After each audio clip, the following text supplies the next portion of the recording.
Hi there and welcome along to another workout for you to row along to. I'm taking advantage of what might be the last of the nicest days of this year by doing this outside.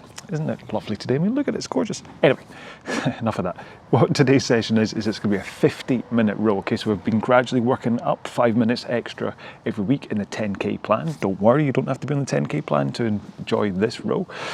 But we're up to 50 minutes and then we're going to break this down into 5 10-minute chunks. So we're going to roll this straight 50 minutes, but we're going to do 10 minutes at 18 strokes a minute and then 10 minutes at 20, 10 minutes at 18, 10 minutes at 20, and then 10 minutes at 18 again, just to break it up and make it a bit more interesting than doing a straight 50-minute row. Pace-wise, well, this is going to be down to kind of what your fitness is like, how well you think you're going to achieve a straight 50-minute row.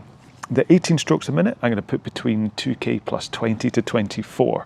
If you think you've got it in you to be at that plus 20, then by all means go through at that pace when you're doing your 18 strokes a minute. If you think this is going to be a bit of a struggle, then sit on the back end of it. And for the 20 strokes a minute, I've given you the same range again. So it's either 2K plus 18 up to 2K plus 22, okay? So if you're at all wary about this, sit on the back end of it, okay? Remember, this is session 2. This is meant to be that kind of fitness building, lower heart rate workout. If you go too hard on this, especially over 50 minutes, you're gonna end up shifting the intensity emphasis of this and you're going to put it closer towards that mid-tier, which isn't going to be that beneficial for you in terms of your energy, because you'll just have done a mid-tier in session 1. You'll then push this one too hard and then you'll be facing into a top tier in session 3, which can completely deplete your energy stores. All right, lecture over. So let's get into our 4-minute warm-up. Now, as always, we start off by setting up the machine. Go to your drag factor first on the Concept 2, set that where you want it to be. If you don't know what drag factor is or whereabouts to set it, then do check out the video I have on this YouTube channel. Next up, go to your monitor and set it to eye height, so you're not having to look up and you're not looking down. And finally, set the foot stretcher height so that you can get forwards to the front of the machine comfortably with your shins pointing vertically. If they're too low, then you'll go flying past. If they're too high, chances are you might not quite get the flexibility to get forwards. So as a kind of rule of thumb, put the straps so that they cover the balls of your feet, and then you can adjust from there just for your own comfort, all right? So our 4-minute warm-up, we're going to do this at 18 strokes a minute, and our initial pace is just going to be enough of a push that you can feel the connection to the handle while we work on the timing for around about a minute, okay? Sunglasses on, of course.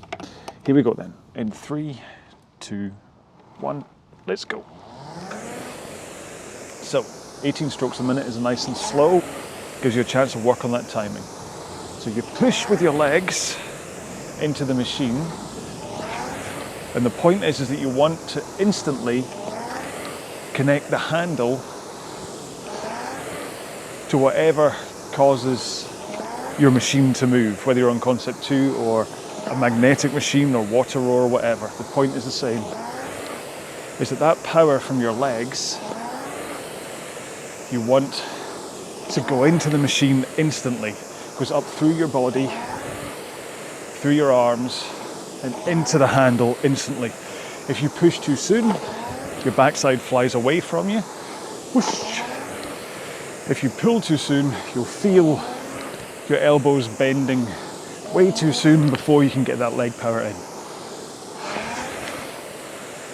And once you get used to this timing, then you can start thinking about adding in just a little bit more pace, maybe get close to 2K plus 20 pace. But because today's session's a long, slow one anyway, you don't have to worry that much.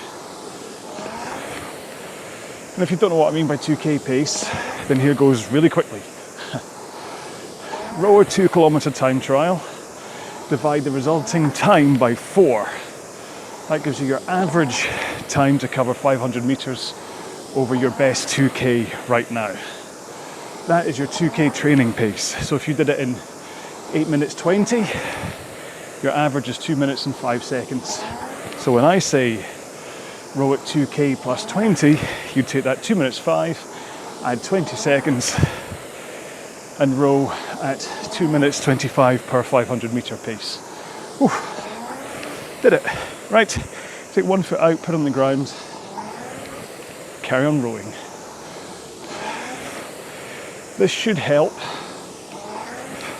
with your flexibility and compression into the front of the machine, but try not to do something weird like rotating your hips or over leaning or something. You want to try and keep, hello Mr. B, you want to try and keep your technique as good as possible with only one foot in. Swap feet. All these little things just break down your stroke as a warm-up, as a way to make sure that your flexibility is just kind of getting in there, you're a bit looser. You can think about that push from each of your legs. Do you have an imbalance? All that kind of jazz. One more here. And both feet in, legs straight, and just roll with your back and arms. Now recently, because I've just been coming out straight from the office into the garden, this is the one that really tells me my lower back is not loose at all. So I really need to do this part of the warm-up. Just remember, pick up the force of the flywheel with your back first, and then pull in your arms. And then out with your arms, rock back over your hips again. One more. Now let's slide to the front of the machine, arms straight, forward lean, and just press out from the front. Not too hard, because the point here is to hold this forward lean in straight arms, so you're used to just pushing out from the front, getting that timing right, and that sensation of driving out with your legs with straight arms that so many people lose. Right, one more. Ta-da! There we go. Warm-up done. Like I say, not that intense a warm-up anyway, because today's session is just going to be long and slow, but you still need to warm up to loosen off. So have a quick drink, keep on moving up and down the rail if you want, and I'll explain one more time what it is we're doing today. Okay then, so today's session is a 50-minute row with no rests, but we're breaking it into 10-minute chunks anyway, doing it at 18, 20, 18, 20, 18 strokes per minute. The 18 strokes a minute are going to be between 2k plus 20 to 24, and the 20 strokes a minute are going to be between 2k plus 18 to 22. Where you sit in that pace guide is really down to what you think your fitness is going to be like in order to complete a 50-minute row. I'm going to sit in the middle of it, so I'm not even going to do the 2k plus 20 and 2k plus 18, the faster side of it. I'm going to sit right in the middle, partly because I'm rowing outside in the sunshine, but also because I don't want to tip this into a mid-tier effort, which I kind of figure 50 minutes too hard is going to do, okay? So that's where I'm going to be pacing it. So it's 50 minutes non-stop, unless if you really need to stop and take a drink, stop and take a drink, okay? There's no point you suffering through this, dehydrating yourself and feeling awful at the end, okay? In a race situation, sure, you want to push through it, but in training, you don't need to. So start off with a good old drink now. Oh, the flies are out, or wasp, or whatever it was. Yeah, I mean, like I say, if you have to stop during the row, stop during the row. Not for too long. I'm not talking about going and make yourself a cup of tea or something. That'd be silly. But if you need to stop for a quick swig, then do. All right, sun's gone in. I'm putting sunglasses on anyway. Here we go then. In 3, 2, 1. Let's go. So we're starting off 18 strokes per minute, 2k plus 20 to 24 pace. So I'm kind of wanting to see round about 2k plus 21, 22. Of course, this is going to feel very slow, but trust me, even if you were just to hold this pace over 50 minutes, by the time you're done with that 50 minutes, you're going to be on the correct end of a good, sloggy, sweaty workout. Don't let the first 15 strokes of a workout define the rest of it. And yeah, sure, you can go faster for some of them and then slow down for the other ones, but I'm a great believer in consistency. Hang on, sunglasses off, it's too dark for the time being. Great believer in consistency, Whether that's just how often you train during a week, or how your training sessions are actually executed. That so much of what I try and profess to you in these sessions is about the ability to kind of grind in that consistency, either in technique or how it feels, so that you can always come back and kind of load up the data banks, let's call it that. Go into your Mr. Potato Head, open them up and pull out what it feels like to row a long sloggy piece at 18 strokes a minute, what the pace should feel like, what the intensity should feel like and things. And so if you are doing a session like this and constantly juggling the paces that you are doing the same stroke rate at, you kind of lose that consistency. And I know. Session 1 had you rowing, hello Mr. Butterfly. Session 1 had you rowing 24 strokes a minute at 2k plus 12, followed by 24 strokes a minute at 2k plus 5. But that wasn't about big long grinding consistency. That was about taking yourself into hardship on those 2k plus 5 sections. So don't worry, I'm not making it up as I go along. So all I'm saying is, remember you've got 50 minutes worth of rowing ahead of you, and just pace yourself for it, that you know what your body can handle, while keeping this, you're really wanting to make sure that right now it feels like a 5 out of 10 effort. And it may increase as you work through this row. So by the end, as your fitness starts to wane, or if your fitness starts to wane, it could rise up to an 8 out of 10 effort. Or if you're super fit and like to Donald, that's been doing so many half marathons, this is going to be a walk in the park for him. So maybe for him the effort starts at 5 out of 10, maybe by the end it's only gone up to 6 out of 10.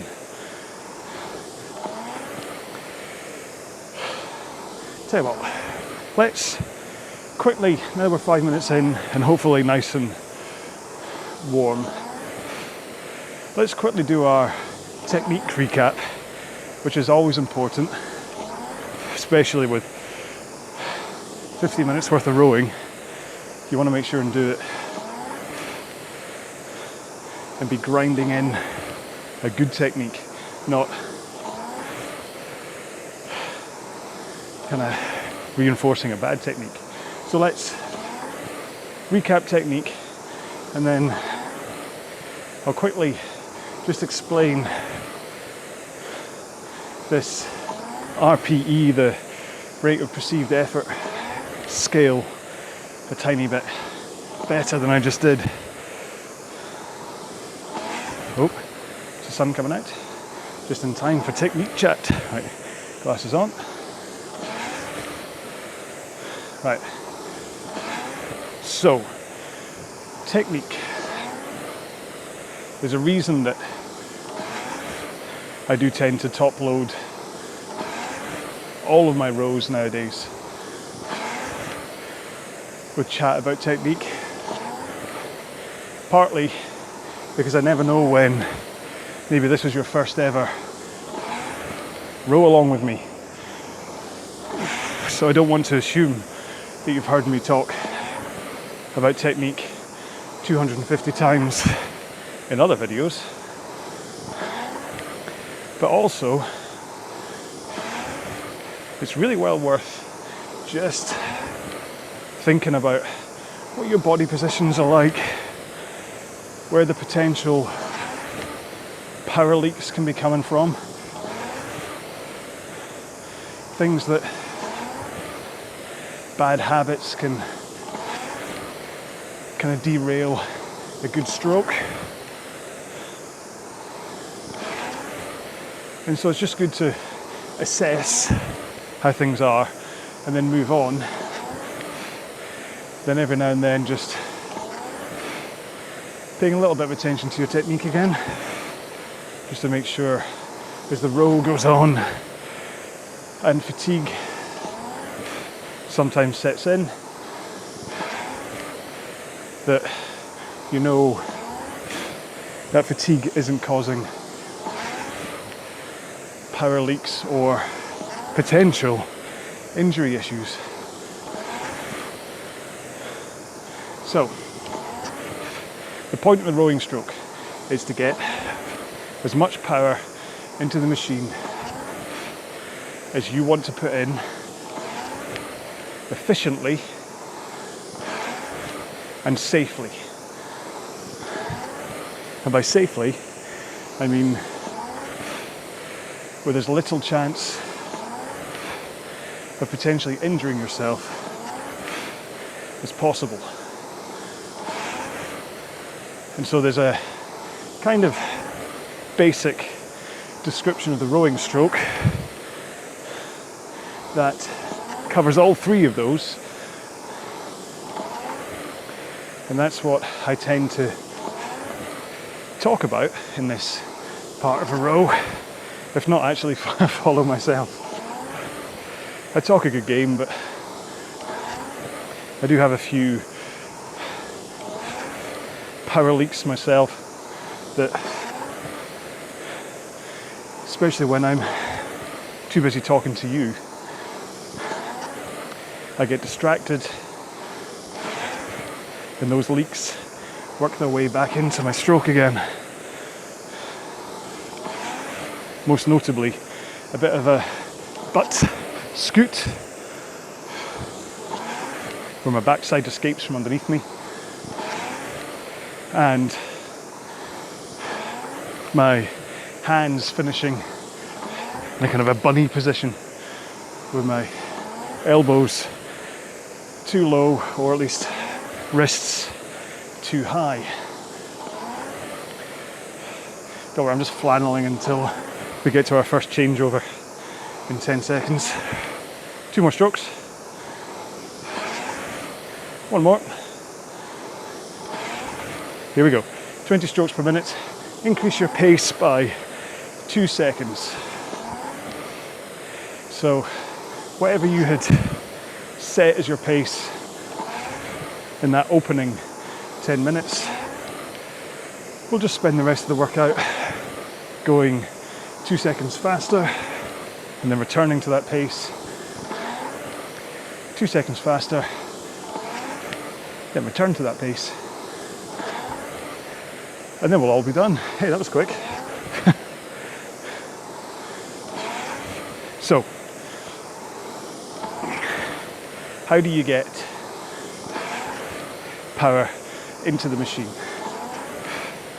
Well,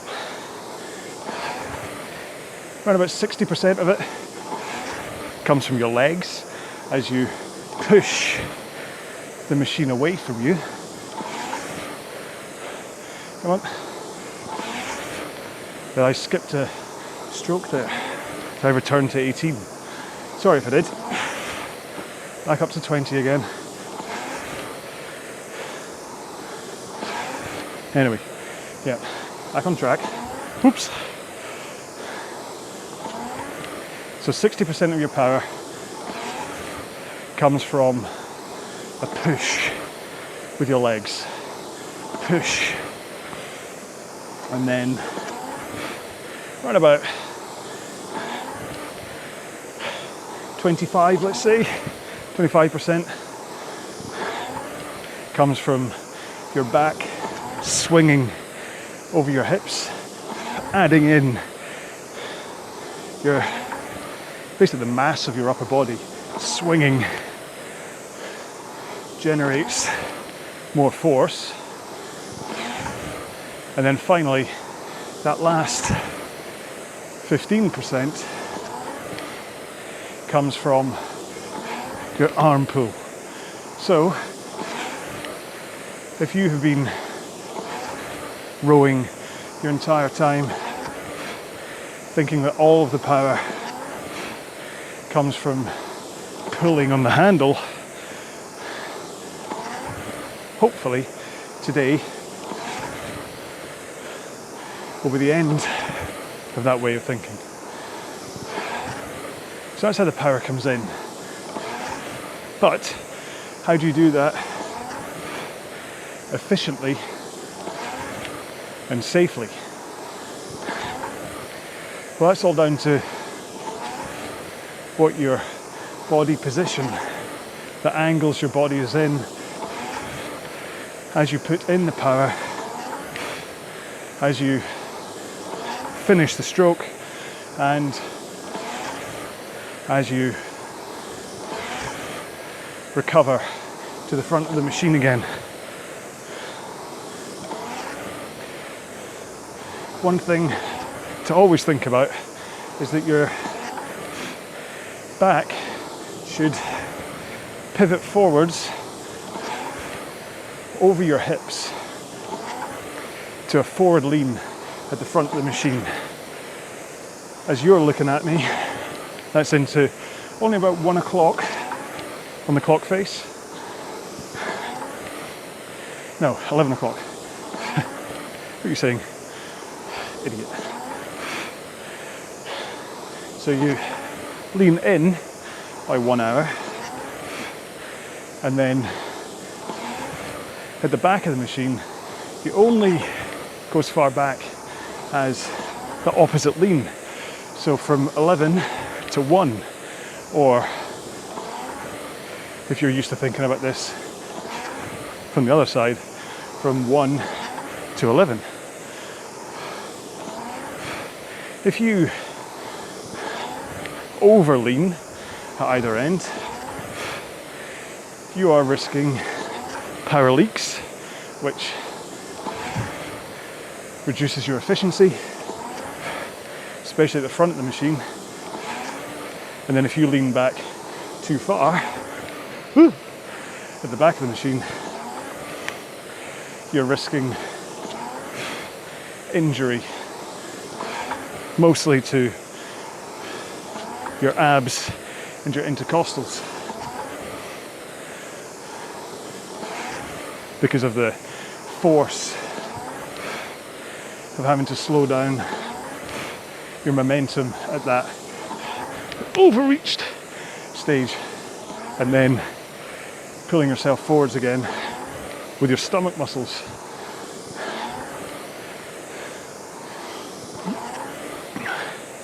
But also,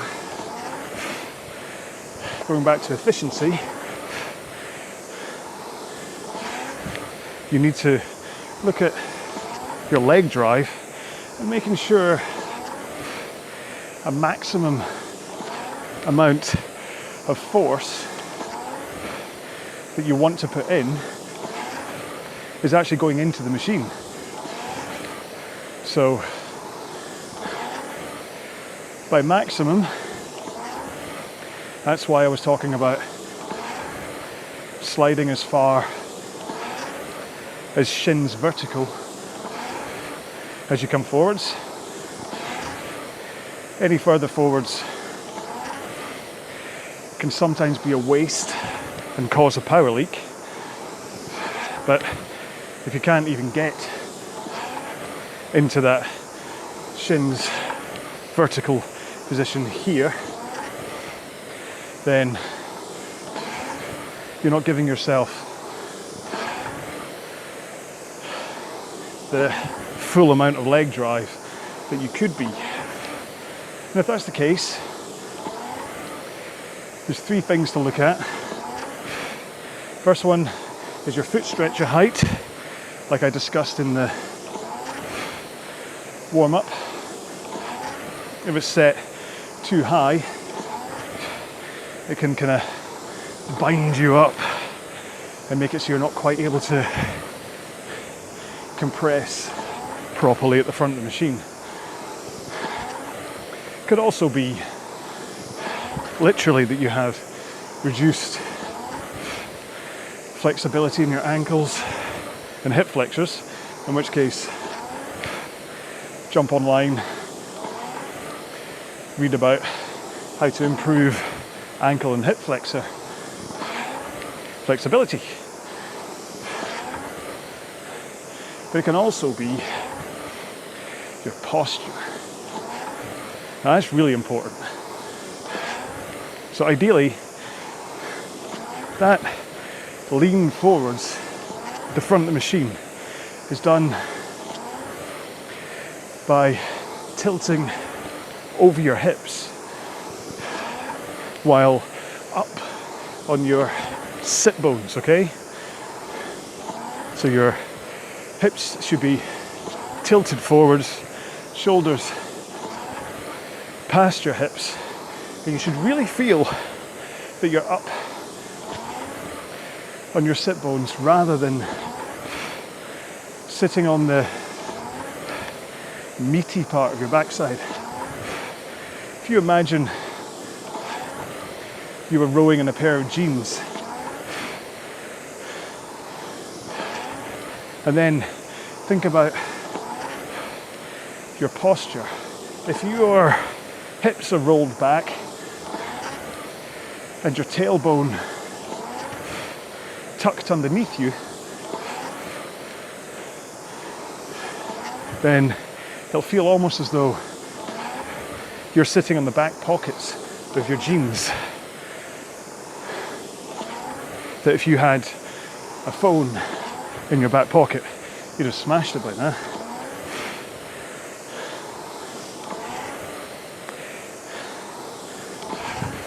So if you've got the good posture up on your sit bones, your body angle actually helps get those shins vertical.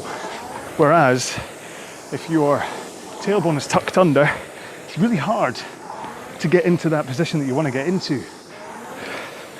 Okay?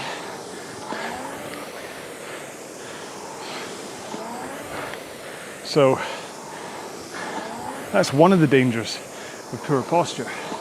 It's literally you can't get your body into its efficient angles.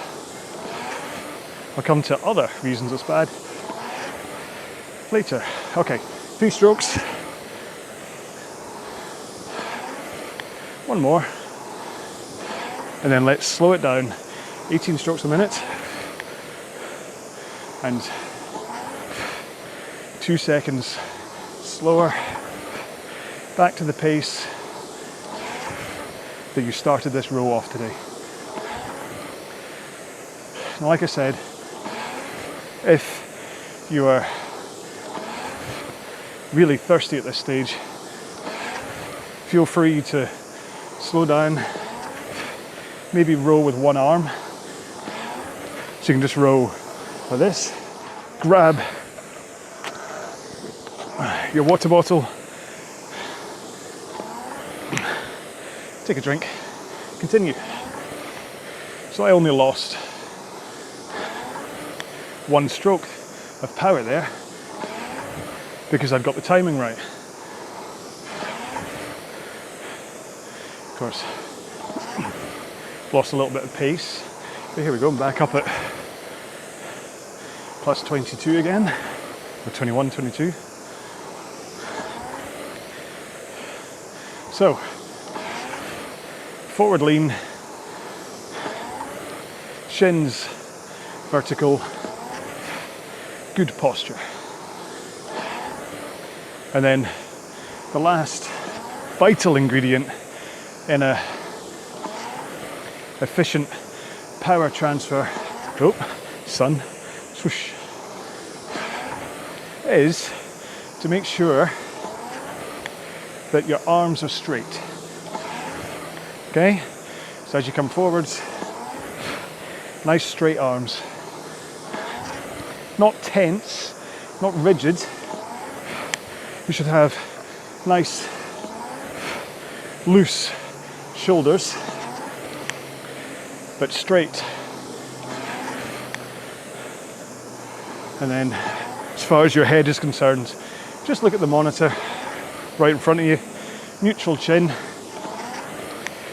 so you're not looking up, you're not looking down, you're just looking straight forwards. And then it's time to push your feet into the machine. Push. And really think about pushing the machine away from you rather than pushing yourself backwards or pulling on the handle. If you can think about pushing the machine away, two things happen. Well, overall one thing happens, but you will more likely hold that forward lean as you push the machine away, and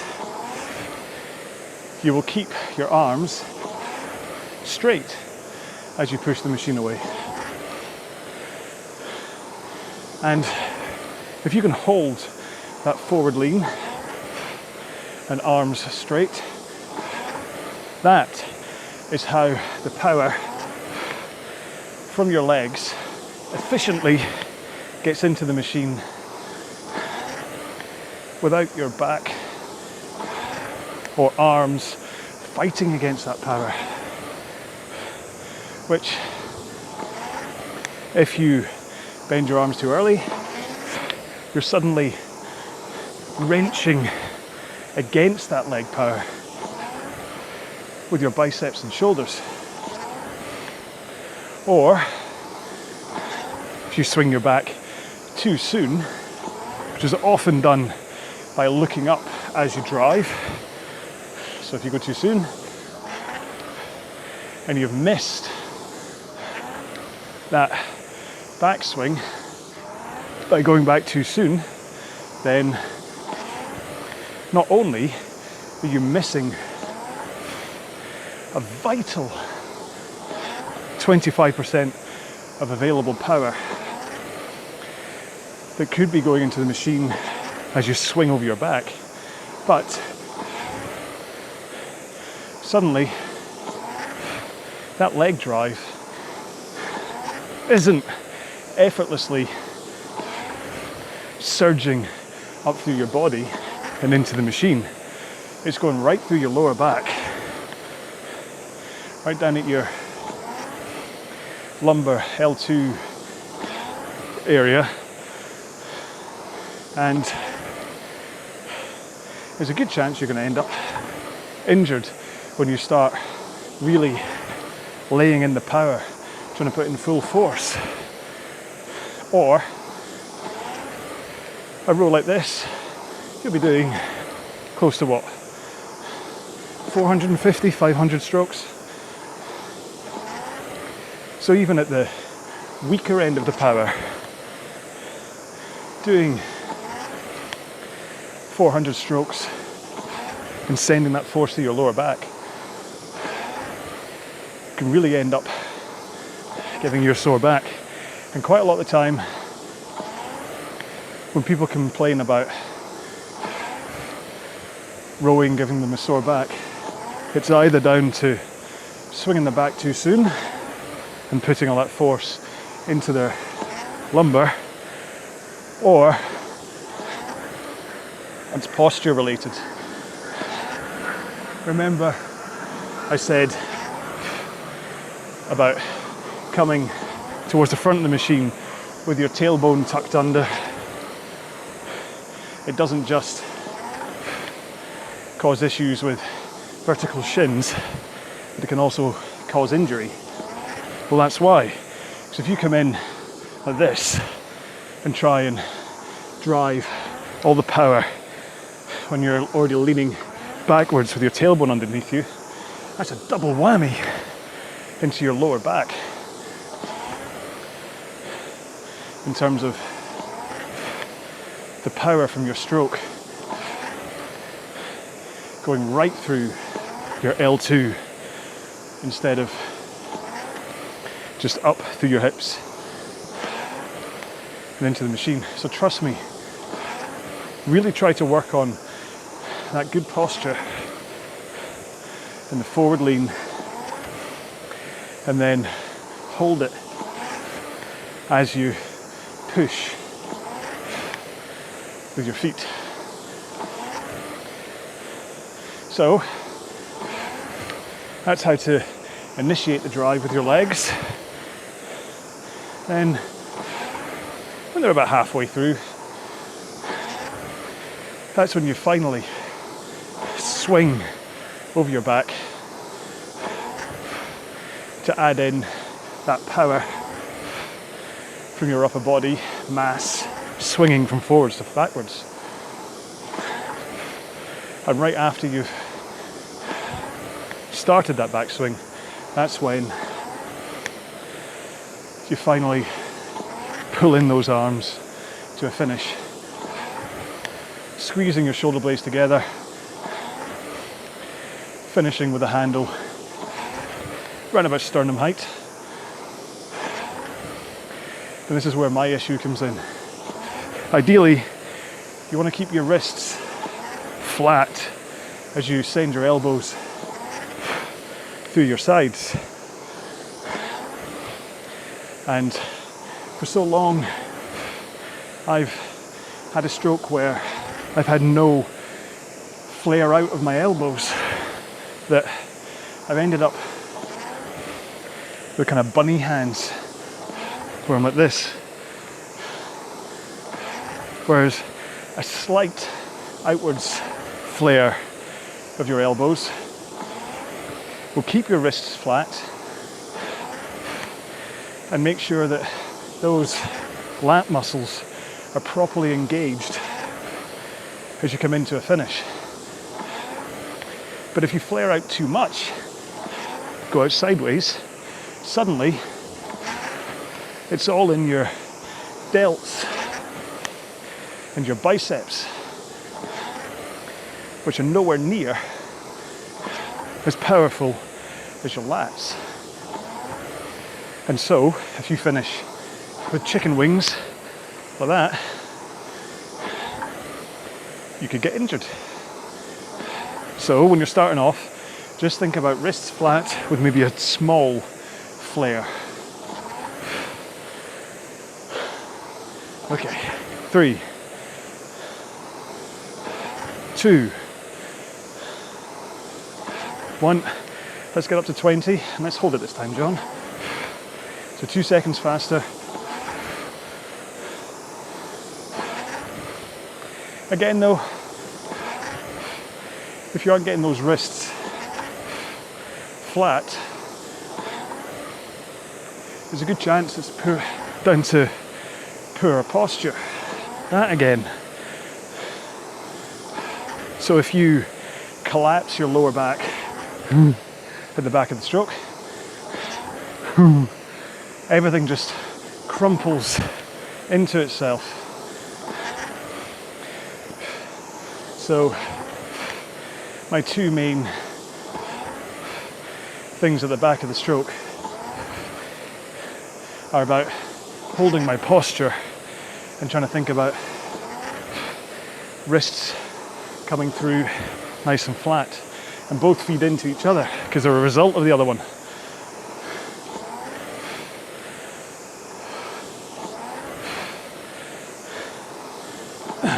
But then, last thing to say about the drive phase is your legs. We've only really talked about them in the beginning and to halfway. And for the full stroke, You want to make sure your legs actually come down. Don't lock out your knees, but make sure the full length of your legs has gone in to that leg drive. Don't kind of hover short, collapse your posture, and then recover in a really odd way. Let the length of your legs dictate how you get through the stroke. And if you have problems with that, then think about pointing your toes towards the front of the machine as you get towards the back of the stroke. And that will stop you from yanking your feet against the foot straps in order to stop your body mid-stroke, or to compensate for poor posture. So just point your toes towards the front of the machine. Try to keep your feet connected to the foot plate. Again, I have to concentrate here on my toes not coming up, which is an interesting sign.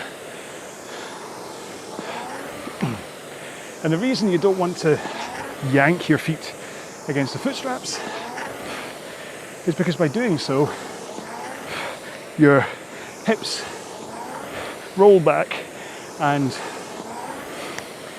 your tailbone tucks under you, ruining that posture.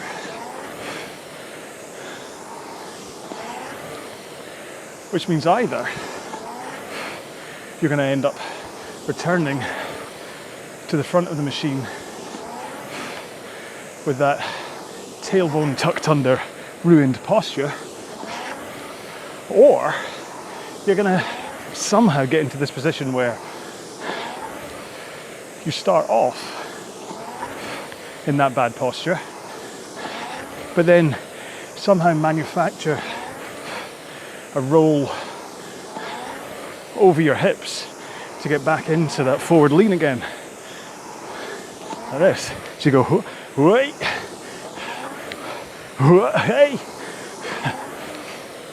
which as entertaining as it looks, causes potential injury, of course, and it will really play with your ability to row at a higher stroke rate, because you don't have the fluid movement through your body to be able to drive and recover quickly and efficiently. And it must be said, even demonstrating that, 4 times,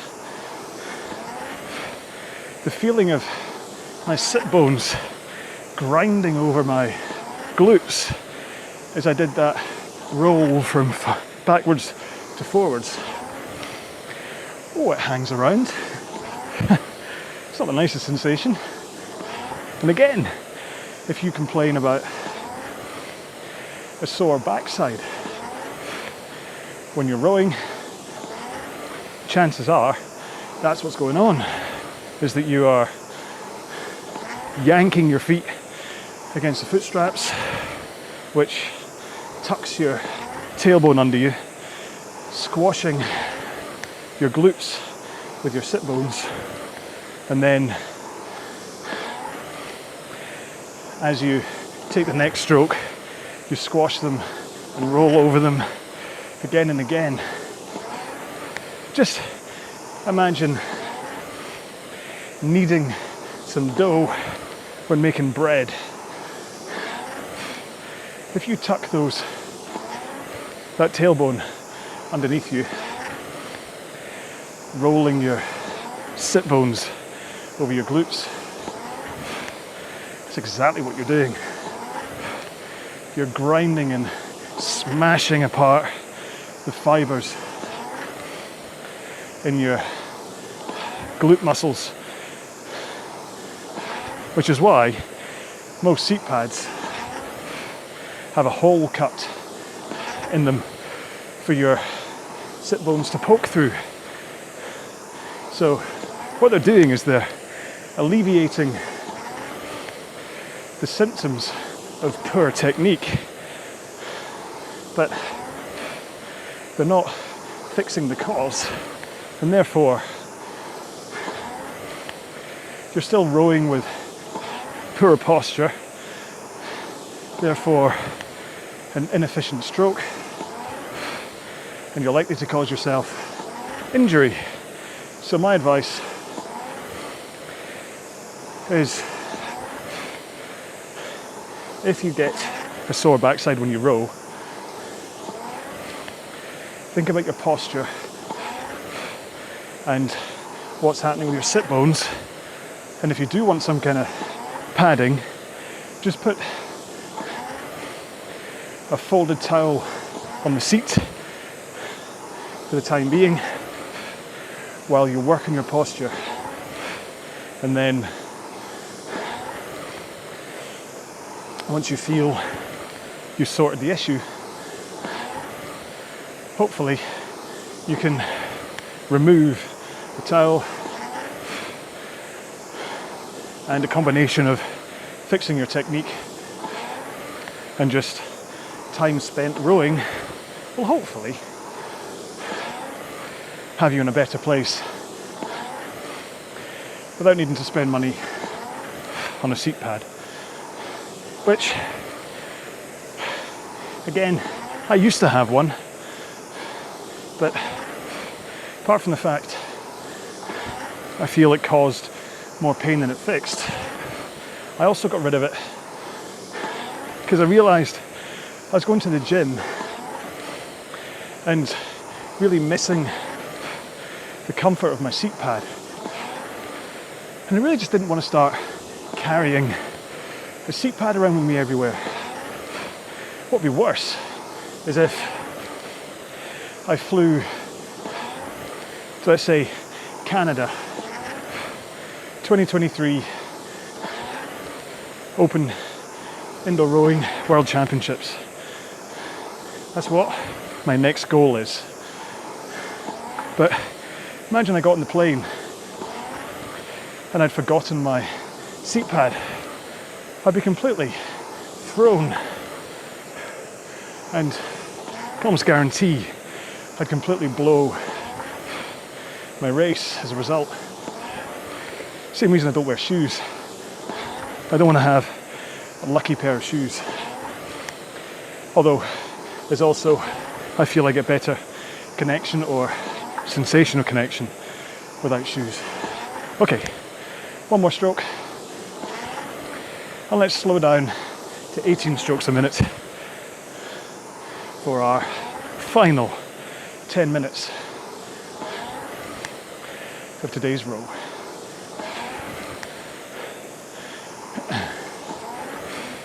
I know, I'm starting to use these longer rows as a way to really slow down and unpack technique, but really, I've said before, I'm imagining that when you're rowing along with me, my words are almost like white noise, just to keep you company, keep you going, so that when I call out rate changes and stuff, you know when to do them. And the rest of the chat is just there to keep you almost distracted through a longer row. And then every now and then you'll hear me say something about technique and you'll think, oh yeah, technique, I better think about mine. And it might just happen that what I'm talking about at the time is what you need to concentrate on. But like I said at the start, it's also because who knows whether you've heard about how I talk about technique before, how I describe it. So maybe there's a couple of nuggets in here that you can properly take away with you.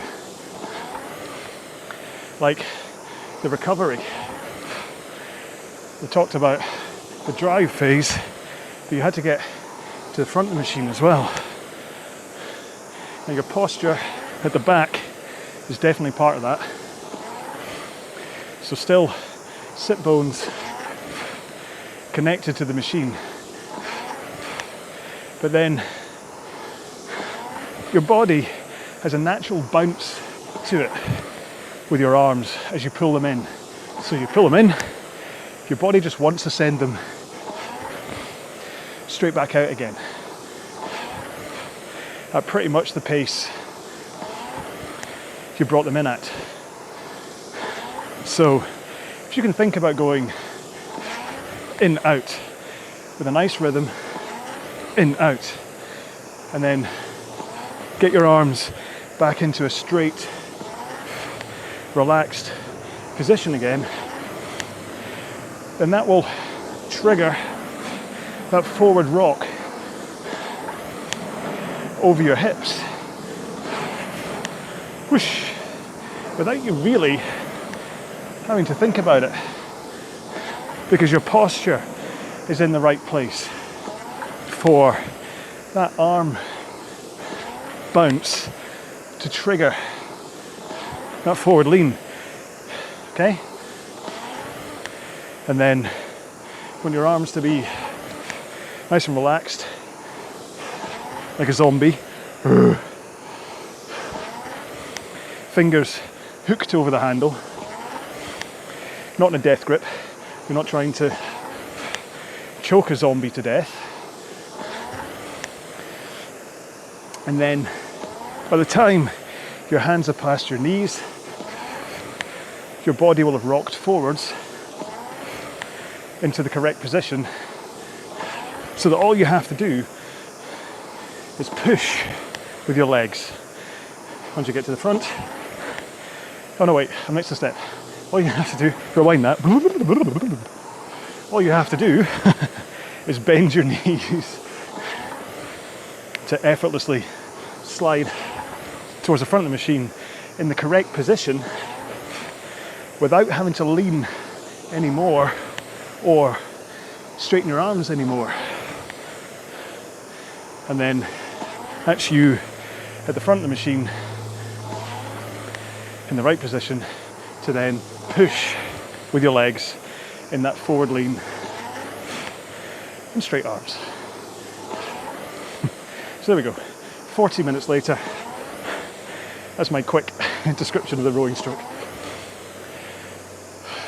So, how are you feeling in terms of effort level? Like I said at the beginning, the point is to start this row off at around about 5 out of 10, increase to about 6 out of 10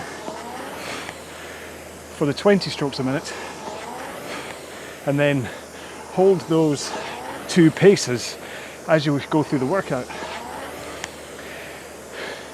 If you are fit, you'll probably have kind of settled in to run about 6 out of 10 for the whole workout. If this is the first time that you've ever been on a machine non-stop for 50 minutes, there's a chance you got up to 9 out of 10. But the point of this training program is that you hold the pace, not the effort. Remember, for the RPE scale that I describe it anyway, 1 out of 10 is sitting on the couch watching TV with a bag of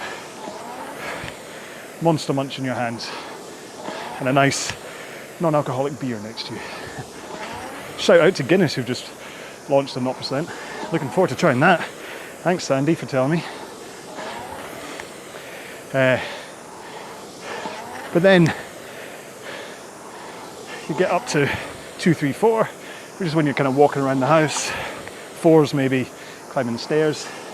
But then 5 out of 10, that's how we started today's row. A little bit of a push of the legs. Heart rate goes up a bit. Breathing goes up a bit. But overall, you can still hold a conversation. I mean, look at me. I've not shut up for the past 47.5 minutes. And then it just gets a little bit harder for 6 out of 10. Then once you reach 7 and 8 out of 10, this is when your heart rate starts to climb and breathing gets a lot heavier and it's tougher to talk. And you tend to need to push just that little bit more with the legs to hold the pace. Got no worries that you can't complete a session, but it's certainly harder work, which is why the mid-tier intensities I call hard. And then 9 and 10 out of 10 is when things get really spicy. You've spilt a bottle of Nando's hot sauce all over your workout. Heart rate starts to really rise, getting close, if not at maximum, certainly over 90% of maximum. And talking becomes grunts rather than words. And you're pretty much gasping for air to try and fuel your muscles and get rid of the carbon dioxide. And at this stage, you're really just putting everything into it in order to get to the end. And you're often fighting what we call demons that telling you can't. And it's easy to give in to those demons, but don't. Most of the time, a top tier workout, which is going to be next up in the 10K plan, they're usually based on intervals. So you get to work out, then have a rest, and then do it again, have a rest, do it again. Or it's like a 2K test, which you just put in maximum effort, fall off the machine, fly on the floor. One more stroke, and we're done. Now, for me, that 50 minutes flew by. For my neighbours, probably not. They're probably like, God, is he ever going to shut up? How long is he rowing for today? Bad news, folks, we've got another 2 minutes to come for Cooldown. So, you should be out of breath, you should certainly be wanting a drink. But as long as you pace that one sensibly, you should actually be able to go, I can keep on rowing. I can do a 500 metre time trial now.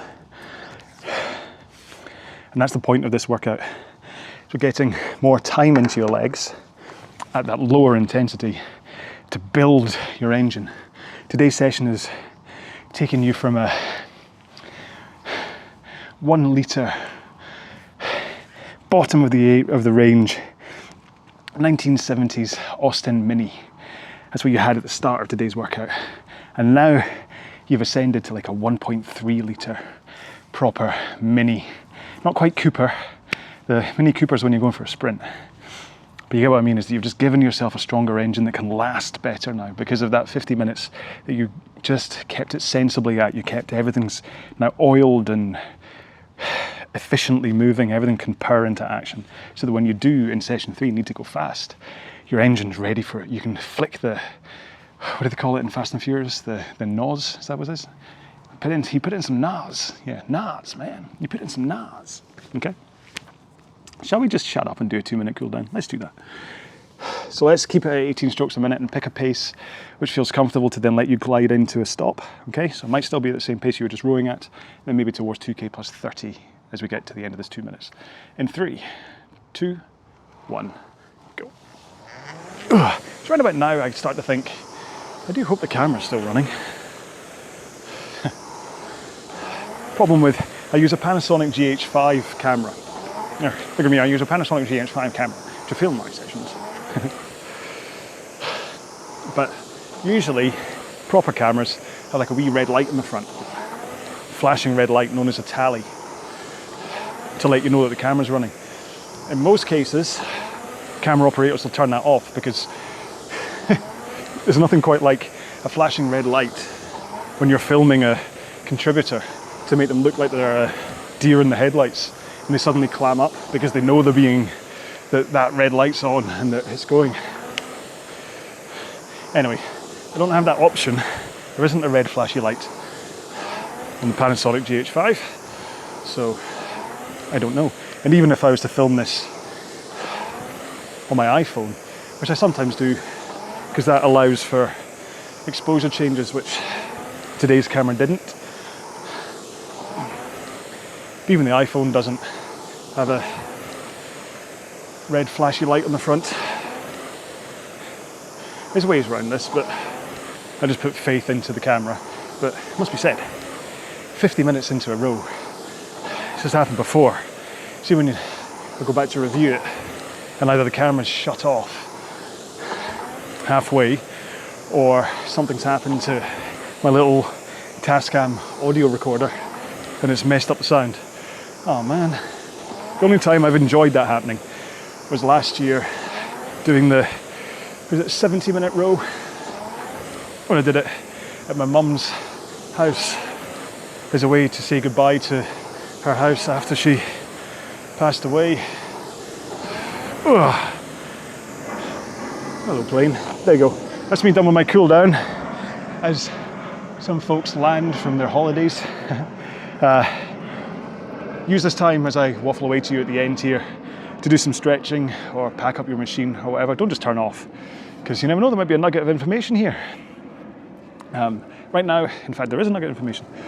This is going to be pointless in about a month's time, but right now it's the Concept 2 Fall Team Challenge. So from September 15th to October 15th, 2021 is the Fall Team Challenge. And the point is that team members just row as many meters as they can, log it for their team, and then there's a team standings and you see how far up you get. And they do suggest like a goal of, can you manage 100 kilometers over that 30-day period, or even 200 kilometers, and you get a little certificate at the end. Woohoo!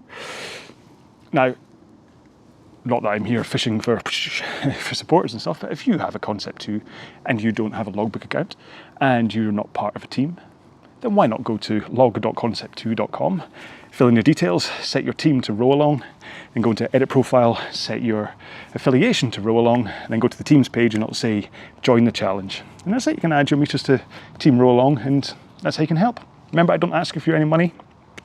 You don't pay a dime or a penny or a cent or whatever in order to take part in these training sessions. So why not just give me your meters? Hey, there we go. You can give me your meters and that's all you do. But don't worry if you're not on a Concept 2 and you're on a water rower or you're on something else, that's fine. Just only if you're part of Concept 2 and you have some free currency, some free meters to spare, then why not just throw them the RowAlong way? I feel dirty even saying that. I'm just so not about the Twitter and I mean, I talk about the Facebook page, but that's mostly just so I can hear from you. But I'm just the, hey, hit me up on the socials. Make sure to hashtag RowAlong. Hey, do this. Hey, and like selling merch at you. Oh man, that just makes me feel. I mean, listen, I've said before, I've got a Patreon account and nobody knows about it because I don't talk about it apart from in this kind of apologetic. Oh, it's terribly British of me. That yes, I have a Patreon account, but I'm not going to tell you about it. Okay, it exists, but I'm not going to tell you I have it because it'd be awful of me to actually ask anybody for money. Because ultimately, I just want to row with you. I don't want to make money out of you. If you want to support and you find the RowAlong Patreon account, then obviously I'm going to welcome it because I'll pay for the hosting costs and all that kind of stuff. Like, again, that GH5 camera wasn't the cheapest thing in the world. But if you don't want it, then don't. I mean, this is here for free. I don't do this to get money out of you. And I'm not going to actually ask. I'm never going to say to you, please support me by giving whatever. I just watch the YouTube videos. That's it.